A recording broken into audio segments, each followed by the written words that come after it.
Hello and welcome back to another video, in which I will be discussing Marvel's Guardians of the Galaxy. If you want to see more reviews like this, please like and subscribe, and let me know what you think of this game in the comments area below. Also, if you have any suggestions about how I may improve my reviews, please let me know. Without further ado, let us begin the review.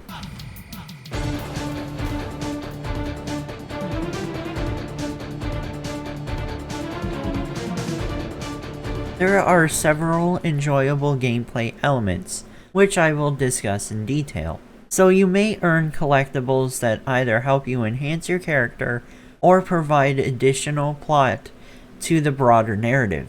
So I'll start with the upgrading system itself. So you can acquire collectibles at each level that provide you a specific amount of currency. This resource is used to improve your general health, shield, and provides you additional options for your visor.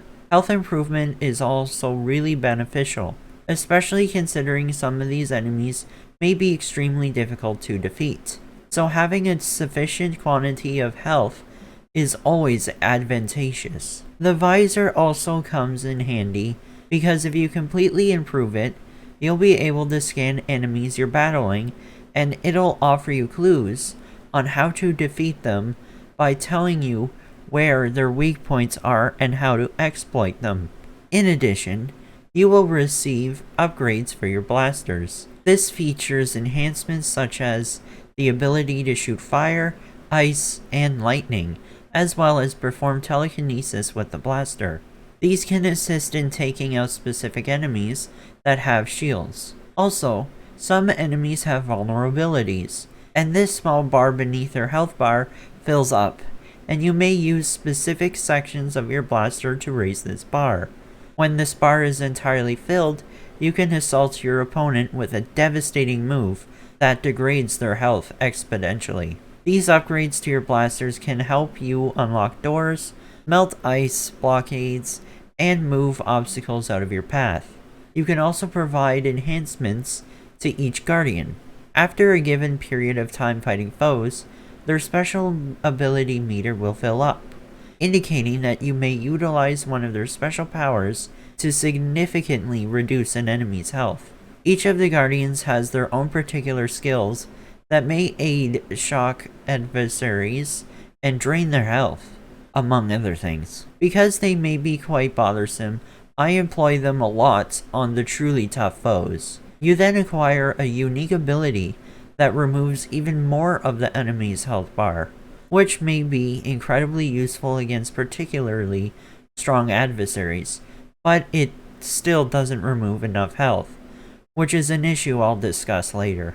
So that's all I really have to say regarding your character's ability improvements. I'm now going to discuss additional collectibles that aren't as crucial unless you're a completionist. Each level has a set number of collectibles, such as artifacts used to initiate dialogue with other Guardians, or distinct skins for each character.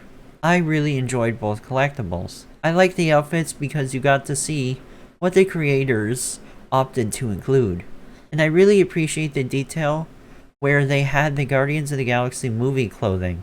I loved how they appeared in the Marvel movies, so I wore those the most, although I did try on some of the others. I indicated that other collectibles are utilized to create some discussion in between missions. There's also a sub-menu in the main menu where you can look at different individuals you've encountered during the game, and they give you a little explanation of each one, which I think is pretty fascinating. Some of these collectibles bring up old memories for the other characters, and you may chat to them to add lore to the game.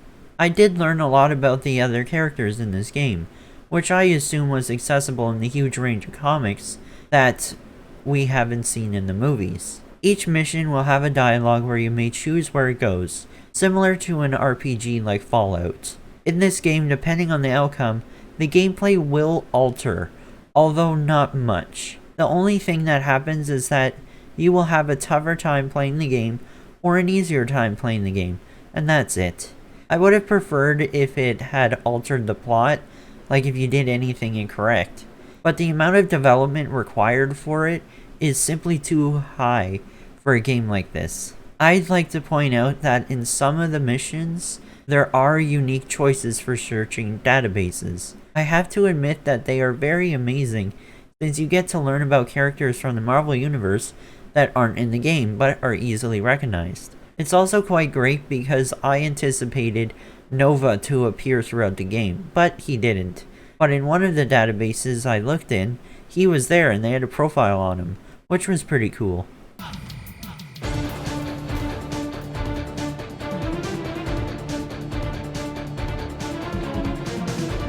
I feel compelled to discuss the music since it is an important component of the Guardians of the Galaxy. Personally, I thought the music in this game was excellent because it had a lot of vintage songs from the 1970s, 80s, and 90s. You may hear songs by Billy Idol, Iron Maiden, Motley Crue, and Def Leppard, to mention a few. I'm genuinely surprised they were able to get such huge artists to have music in this game, and I just love it. The only criticism I have is that the music from this fictional band named Star-Lord isn't all that fantastic. Sure, they have a handful of nice songs, but most of their music is just generic in my opinion. But this isn't a music lesson, it's a video game review.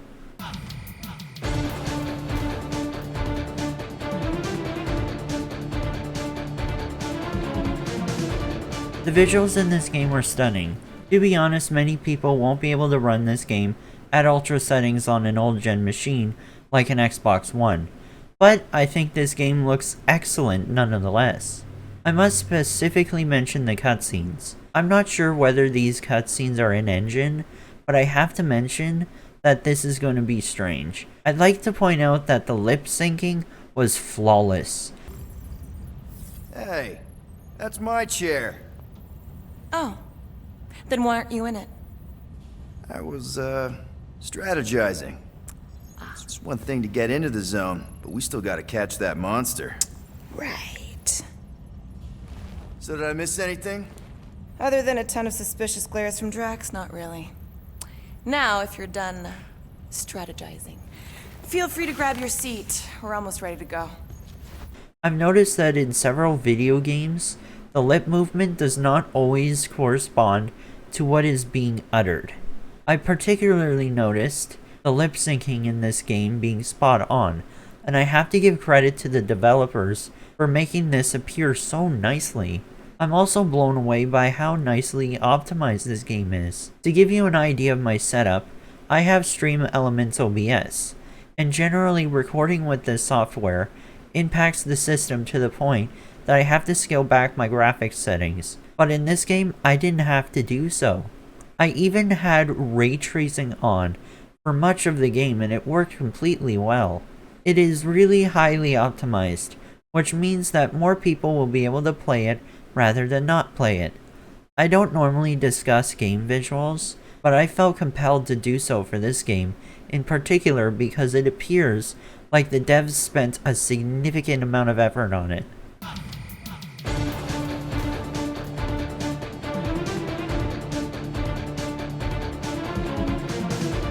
Overall, there are roughly 16 missions in this game, which makes it about 15 to 20 hours overall, which is excellent. This means you'll have plenty of time to play this game, and if you love it, it'll just get better. I loved how some of the missions were set in Peter's childhood. I enjoyed how these missions weren't just cutscenes, and that we were able to recreate the experiences for ourselves. It's fascinating to see what Peter was like as a youngster, as well as what his mother was like. And I enjoyed wandering around his childhood home and picking up artifacts and learning the stories behind them. I also appreciate how some of the missions confuse you in some way, which isn't negative at all and adds extra amusement to the game. One of the tasks that was, we were locked in a cave and had to battle these creatures, but for some reason, every time you entered a different cave, it looked the same and you had to face the same opponents. The intriguing aspect of this was that you could pick which enemy would appear in each section of the cave, and it took me a moment to grasp that every single response you chose ended up being the enemy you faced. After a few rounds, you figured it out, and then you realize that you shouldn't answer at all, and that the answer was all along to simply not say anything. It's things like this that I appreciate in video games. When there's a problem but they don't explicitly tell you that you're here to solve a puzzle. And it simply makes you think more in a video game instead of blindly gazing at a screen. There were a few distinctive missions, but that was about all. What I mean by a few distinct missions was just those in which you fly the Milano. These missions are enjoyable, but they don't last very long, which is unfortunate. I just wish there was more diversity in the tasks, because it gets fairly repetitive throughout the game, which is disappointing.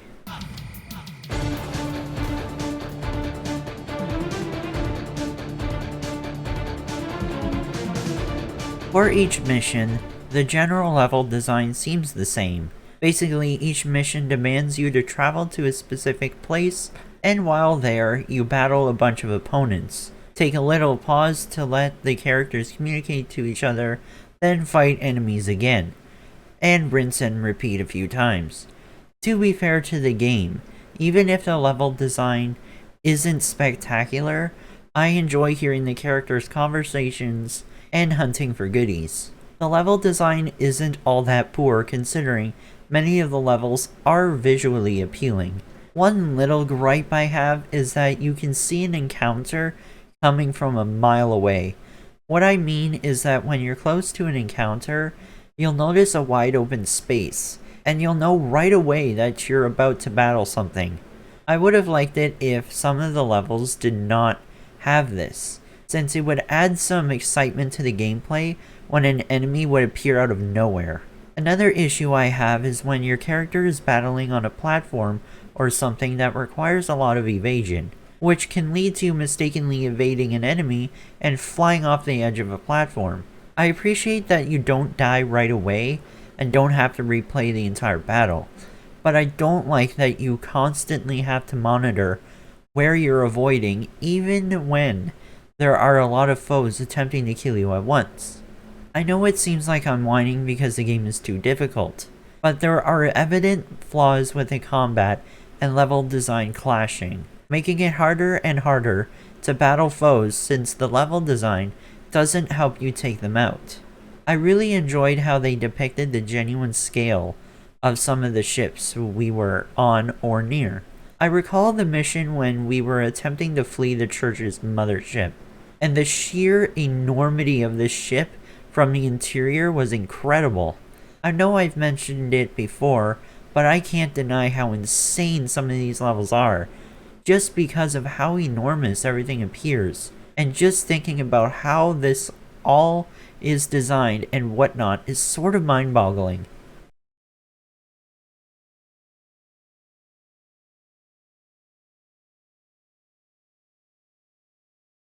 I'll start by mentioning that the combat in this game is atrocious. I'm going to go in great depth about why the fighting in this game was so poor. The closest way I can describe the fighting is to compare it to Marvel's Avengers, and if you've played that game, you'll know that the action can become incredibly tedious very quickly. I played on normal and have to remark that the enemies are unnecessarily difficult. That is, I believe that enemies get more bullet spongy as the game becomes more difficult.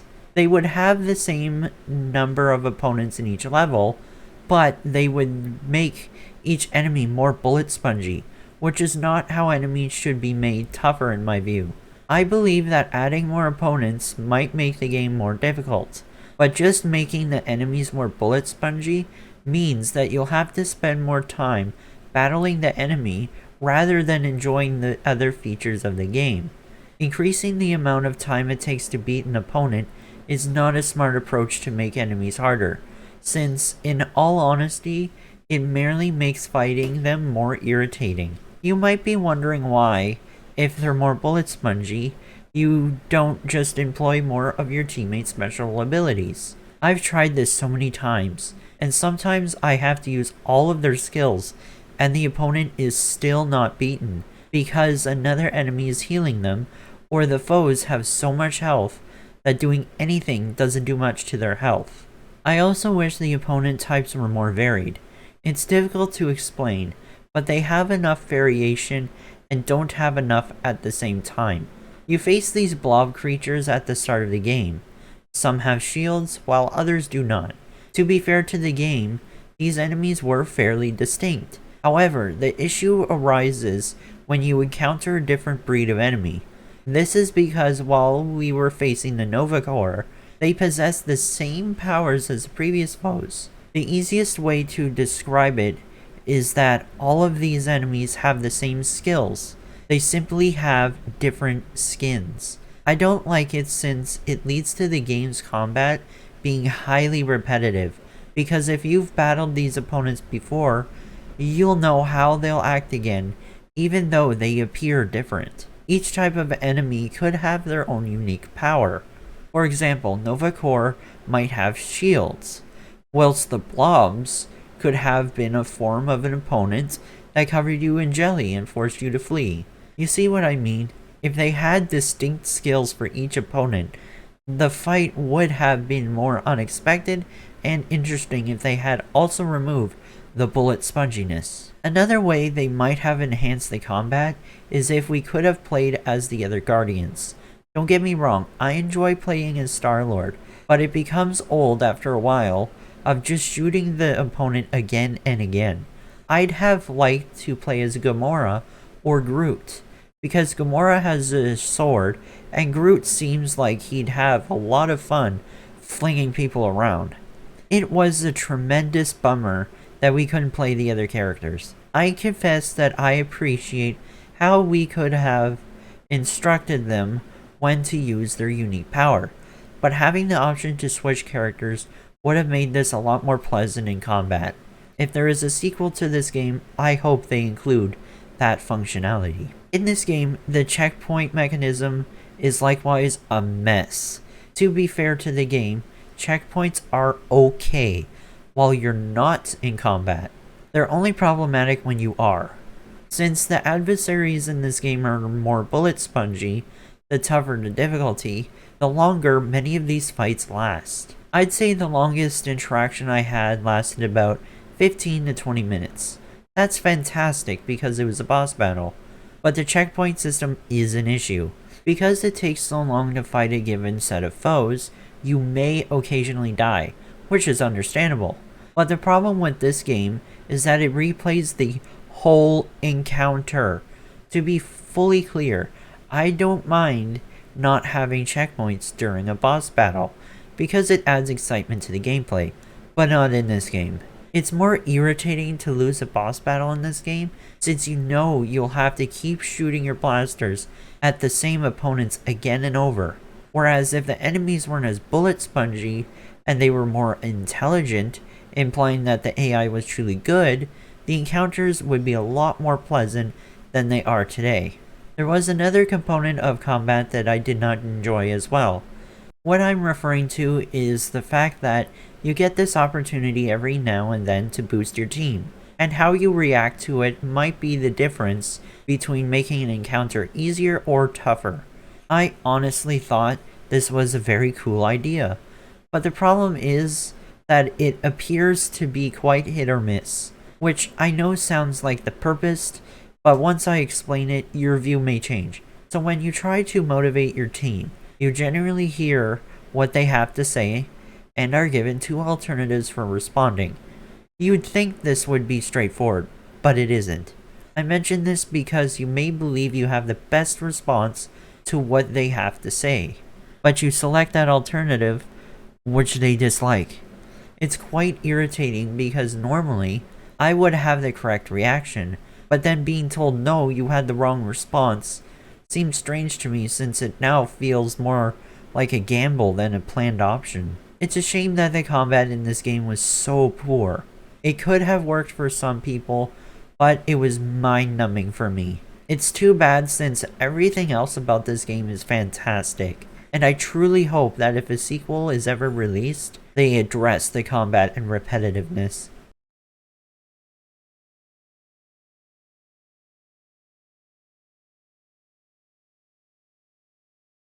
On his 13th birthday, Peter Quill's mother Meredith presents him with the element guns, unique Spartoy weapons left behind by his father.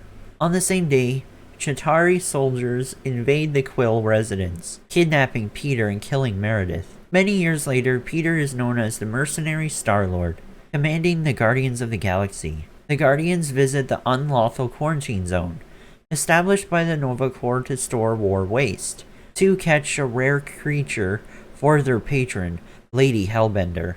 When Peter picks up a yellow gem and unwittingly releases an unknown alien creature, they are forced to flee the quarantine zone. The Guardians attempt to flee, but are arrested by the Nova Corps patrol ship, Allah's Hope, captained by Centurion Ko-Rel, Peter's prior lover. Ko-Rel arrests the Guardians alongside Grand Unifier Raker of the Universal Church of Truth, who was caught trespassing in the quarantine zone in search of his church's golden god. While being processed, Peter meets Nikki Gold, a young Nova Corps cadet, who also happens to be Rel's daughter, leading Peter to believe that he is Nikki's father. Ko-Rel proposes that the Guardians pay their large fine over 3 cycles. The Guardians seek to swindle Lady Hellbender by selling one of their due to their financial difficulties. However, the ruse fails, and the Guardians are forced to leave, but not before receiving the funds needed to pay their fine. Lady Hellbender is furious and dispatches the Lethal Legion to find them. The Guardians then travel to The Rock, a Nova Corps facility where Allah's Hope is docked, only to find that many of the Nova Corps officers stationed there have mutinied, claiming that they must spread the promise. The Allah's Hope exits the station, prompting the Guardians to flee to nowhere, where Quill plans to seek aid from Cosmo, the space dog. Following a clash with the Blood Brothers, Cosmo arrests the Guardians, but Peter forms a deal with Cosmo to examine the Allah's Hope, which is now transmitting a strange signal, in exchange for Cosmo agreeing to drop the charges against them. The Guardians uncover a massive cannon, stealing faith energy from the planet underneath as they board the Allah's Hope. Raker then kidnaps them and takes them to meet the matriarch of his church, Nikki, much to Peter's displeasure. Nikki has gained the Yellow Stone, allowing her to brainwash millions of alien followers with the promise, enslaving them in illusions built from their deepest wants and harnessing their devotion as faith energy to power the church's fleet of ships and technology. Nikki tries to entice the Guardians with the promise, but they all manage to resist and flee the church. Though Drax is traumatized by what he saw in his promise, and Peter discovers that Ko-Rel has been slaughtered by the unidentified creature he previously liberated. The Guardians are attacked by a fleet of Lethal Legion warships, but they are repelled. They attempt to enlist the help of the Xandarian World Mind, but it realizes that the Church will triumph and flees the galaxy with the remaining Nova Corps. Drax ultimately caves into the promise and locks the team up. With the help of Mantis, the Guardians invade Drax's mind and make him admit that the promise is not true. They also encounter Adam Warlock, the Church's first golden deity, who pretended to die and escaped to Mantis's realm.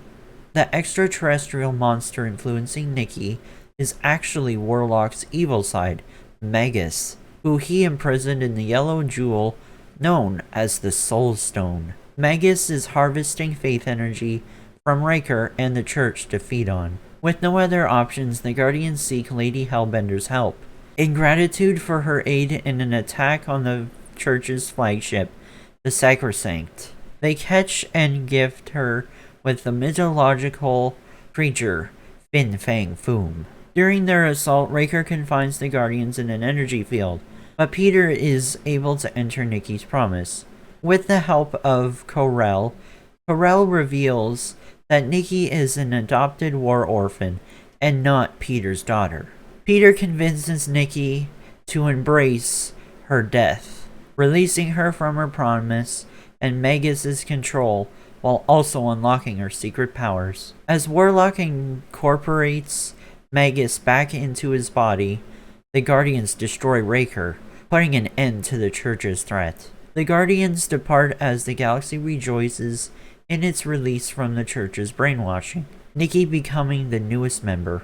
Magus, however, proves to be too powerful for Warlock to control and takes over his body. Mantis guides Peter to sacrifice his life by physically wielding the Soul Stone to bind Magus once more. Warlock praises the Guardians for their aid and accepts the Soul Stone, promising to return for help if needed. While the Guardians walk off to their next duty, printing new business cards, Peter mulls over to take care for Nikki. If the Guardians do not pay their Nova Corps fee, a Nova Corps tracker deactivates the spacecraft, leaving the group stranded in space.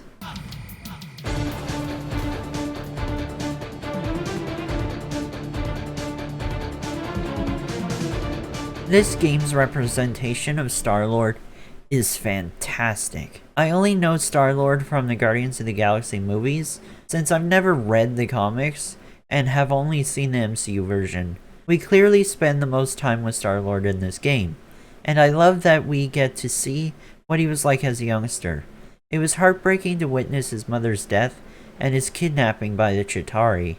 I also enjoy how, on the surface, Star-Lord appears to be a person who just cares about himself, but when it comes down to it, he can stand up for his friends and actually cares about other people, even if he may be irresponsible at times. Overall, he was an excellent character who was well written. I could only think of one thing that upset me: the voice actor. To be honest, the voice actor did an excellent job, but he seemed too Canadian to me. I understand that the voice actor is Canadian, but I wish they had attempted to get him to do anything with an American accent. But it's not a huge concern in the overall scheme of things. Gamora is by far my favorite character in this game. She seems to go through more transformations than any of the other heroes in this game. I appreciate how she was mysterious in the start of the game and didn't get along with anybody else.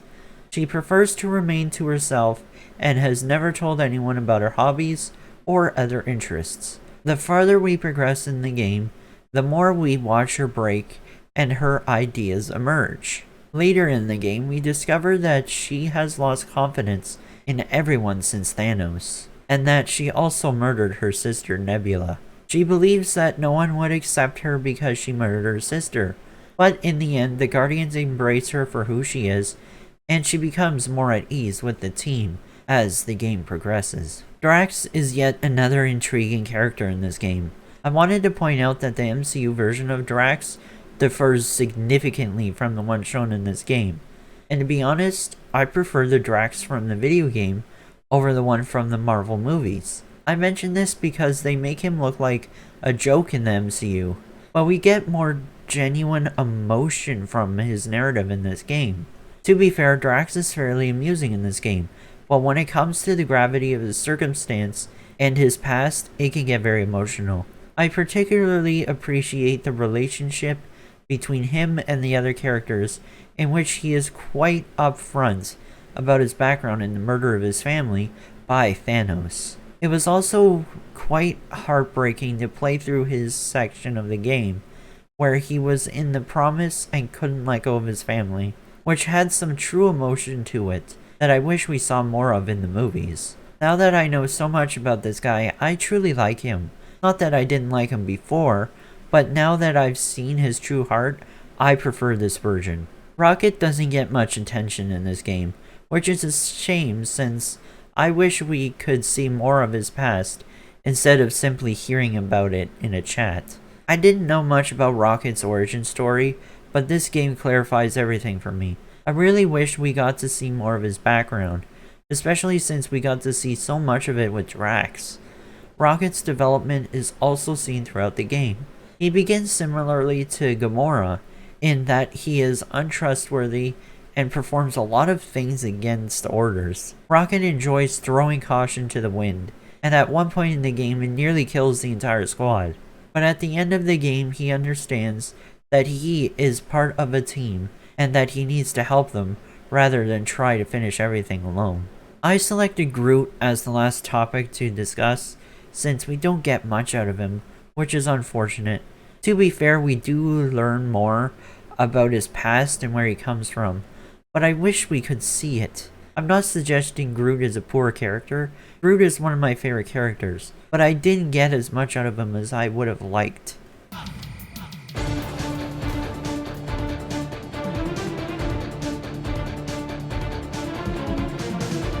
With everything being considered, how would I rate Marvel's Guardians of the Galaxy? To be honest, I really love this game. I like how we got to learn more about some of these heroes and get a fresh perspective on them, because we were so accustomed to seeing them in the MCU that it's difficult to see them in other forms of media. And I believe they did pretty well in this game.